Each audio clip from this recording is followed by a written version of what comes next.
ખાખીનો રૂવાબ જ કંઈક જુદો હોય છે। નિવૃત્તિ પછી પણ મનમાંથી ખાખી જતી નથી અને પછી એ ખાખી અનર્થ સર્જે છે। ઘટના એવી છે કે અમદાવાદમાં એક નિવૃત્ત ડીવાયએસપીના મનમાં રહેલી ખાખીને કારણે તેમણે જમીન વિવાદમાં 5 રાઉન્ડ ગોળીબાર કરી દીધો અને હવે આ ફાંકા ફોજદારી આ નિવૃત્ત ડીવાયએસપીને ભારે પડી। પોતે તો જેલમાં ગયા પણ સાથે દીકરા અને દીકરીને પણ જેલમાં લેતા ગયા તેની આ વાત છે। વૈષ્ણવજન તો તેને કહીએ જે પીડ પરાઈ જાનાને રે। નમસ્કાર, નવજીવન ન્યૂઝમાં તમારું સ્વાગત છે અને હું છું તમારો પ્રશાંત દયાળ। વાત કરવી છે અમદાવાદની એક ઘટનાની।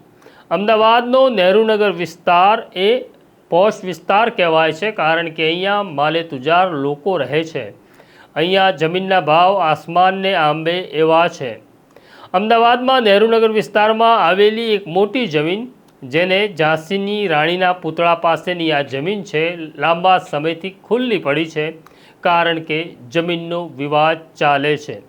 આ જમીનના તમામ અધિકારો નિવૃત્ત ડીવાયએસપી અશોકસિંહ ચૌહાણ પાસે હોવાનો દાવો તેમનો હતો। હવે ઘટના એવી ઘટે છે કે આ જ વિસ્તારની અંદર રેડીમેડ કપડાં વેચતા ફેરિયાઓનું એક મોટું બજાર ભરાતું હતું, પરંતુ ગુજરાત હાઈકોર્ટના આદેશ પછી આ તમામ ફેરિયાઓને ત્યાંથી ઊભા કરી દેવામાં આવ્યા। આ ફેરિયાઓ ધંધો રોજગાર કરવા માગતા હતા એટલે તેમણે કેટલાક લોકોનો સંપર્ક કર્યો અને પછી એક પ્લાન બન્યો કે અશોકસિંહ ચૌહાણનો જે ખુલ્લો પ્લોટ છે, વિશાળ પ્લોટ છે, ત્યાં આગળ પાથરણા બજાર ભરાશે અને પછી બધા જ ફેરિયાઓએ એક ચોક્કસ રકમ જે બહુ મોટી રકમ થતી હતી તે નિવૃત્ત ડીવાયએસપીને આપી પાથરણા બજાર શરૂ કર્યું। પરંતુ ત્યાં પણ અમદાવાદ કોર્પોરેશનના અધિકારીઓ પહોંચ્યા અને કહ્યું આ જમીન ખેતીની છે, અહીંયા કોઈ વ્યાપારિક પ્રવૃત્તિ ન થઈ શકે, એટલે ફરી કામ અટકી ગયું। હવે જેમણે પૈસા રોક્યા હતા એ બધા જ ભાગીદારો આ મિલકતમાં આ જમીન ઉપર ભેગા થાય છે ચર્ચા કરવા। આ દરમિયાન આ નિવૃત્ત ડીવાયએસપી હતા તેમના 2 દીકરા અને દીકરી ત્યાં પહોંચે છે અને કહે છે ચાલો અહીંથી બહાર નીકળો, હમણાં જ મારા પપ્પા આવે છે। અને થોડીક જ વારમાં નિવૃત્ત ડીવાયએસપી ચૌહાણ પોતાની ઓડી કારમાં આવે છે। કારમાંથી ઉતરતા તેમના હાથમાં તેમની લાયસન્સવાળી રિવોલ્વર હતી અને પછી બેફામ બોલે છે હાથમાં રહેલી રિવોલ્વરથી। ત્યાં લોકો જે હાજર હતા તેમના પગમાં જમીન ઉપર ગોળી છોડે છે, તેમને ડરાવવાનો પ્રયત્ન કરે છે અને બીજા 3 રાઉન્ડ આમ કુલ 5 રાઉન્ડ ગોળીબાર કરે છે। આ ઘટનાની જાણકારી મળતા અમદાવાદ પોલીસના સિનિયર અધિકારીઓ ઘટના સ્થળે પહોંચ્યા ત્યારે પણ આ નિવૃત્ત ડીવાયએસપી બેફામ હતા, હાથમાં રિવોલ્વર હતી, બેફામ બોલી રહ્યા હતા।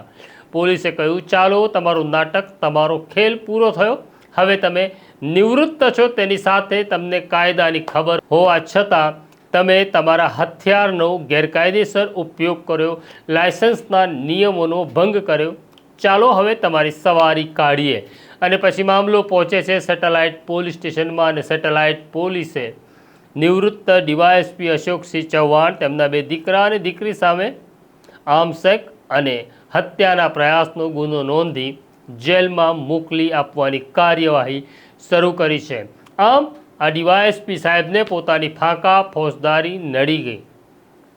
પણ હવે તમને કહી દઈએ કે કોઈ વ્યક્તિ એવું માનતું હોય કે એની પાસે લાયસન્સવાળું હથિયાર છે તો એના અધિકાર છે અને એના નિયમ પણ છે। નિયમ એવું કહે છે કે જેની પાસે લાયસન્સવાળું હથિયાર રાખવાનો અધિકાર છે એ લાયસન્સ ધરાવતી વ્યક્તિએ પોતાનું હથિયાર જાહેરમાં દેખાય નહીં તે રીતે રાખવાનું છે। પણ હવે આપણે ત્યાં લાયસન્સનું હથિયાર મળે એટલે ફાંકા ફોજદારી કરવા બધા કમરમાં પિસ્તલ લટકાવે છે જાણે પોલીસનો ડી સ્ટાફ હોય। બીજો નિયમ એવું પણ કહે છે કે જ્યાં સુધી તમારા સ્વરક્ષણનો પ્રશ્ન મુદ્દો ઉપસ્થિત થતો નથી ત્યાં સુધી તમે હથિયારનો ઉપયોગ કરી શકતા નથી। ખાસ સંજોગોમાં જ તમે તેનો ઉપયોગ કરી શકો। હથિયારનું લાયસન્સ હોવા છતાં પહેલી મદદ તમારે પોલીસની માગવાની છે। બીજો નિયમ એવું કહે છે કે ઘણા બહાદુરો લગ્ન પ્રસંગે ધડાકા ભડાકા કરતા હોય છે તો આ પણ ગુનો છે, એટલે તમને હથિયાર રાખી ફાંકા ફોજદારી કરવાનો શોખ હોય તો ચેતી જજો, નહીં તો ડીવાયએસપી અશોકસિંહ ચૌહાણ જેવી તમારી હાલત પણ થશે. આ સ્ટોરી તમને કેવી લાગી કોમેન્ટ બોક્સમાં જરૂરથી લખજો. અમારી સાથે વાત કરતા રહેજો. અત્યારે મને મારા સાથી દર્શીલને રજા આપો. નમસ્કાર.